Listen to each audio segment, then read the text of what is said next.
Good evening, I'm Donna Bush with your CID TV News Brief and weather forecast.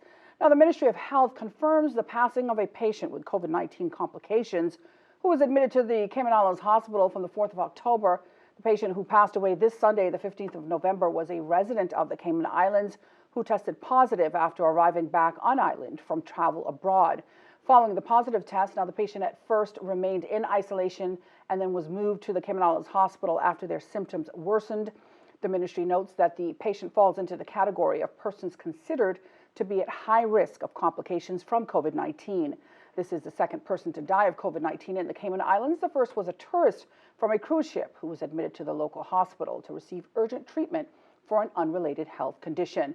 For more on this story and to hear from the Minister of Health, we invite you to go online to www.gov.ky.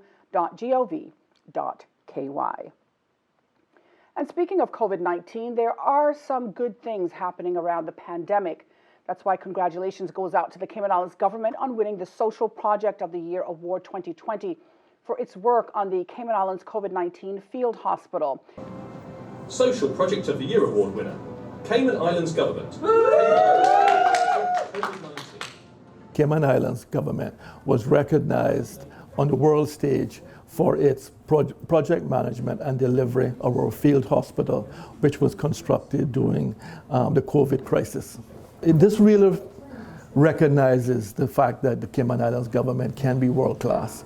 We were up against world competitors, Rolls-Royce, other international companies. And for the Cayman Islands government, this very small island in the overseas territories, to basically win this, it really puts a stamp on the fact that we can be world class. It is because of our people. This was a combined effort by civil servants, public servants, with the private sector, everyone coming together for one common cause, and that was to do everything possible to construct this field hospital in the event that our hospital was overrun by COVID patients, that we had somewhere that was safe, that was well equipped, that could keep our persons giving them the best care possible. And we were able to achieve that. I do want to give a huge thanks to everyone involved. There's too many people for me to single out, but there was just so many people coming together. Like I said, from the private sector, from the civil service, the team at Hazard Management, the team from the portfolio of the civil service, everyone working together. They should feel really proud today that we have been able to achieve this wonderful award and again put the Cayman Islands government on the world stage. A video submission of the field hospital was sent in to the UK-based APM, resulting in the Cayman Islands going up against other strong contenders, but emerging the winner in that category. The overall award for the year went to the Heathrow Airport for their COVID-19 resiliency project. Now, providing support to arts and culture activities in the Cayman Islands community and ensuring that the culture of the Cayman Islands is sustainable is something the Ministry of Culture continues to do.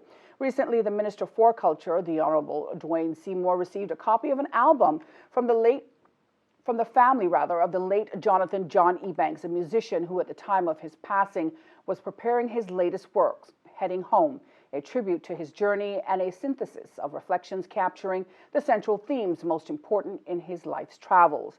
His music falls into a melodic, mixed genre of Cayman folk, jazz, and blues. Now, it was back in 2018 when the ministry provided a grant to the family of the late local musician.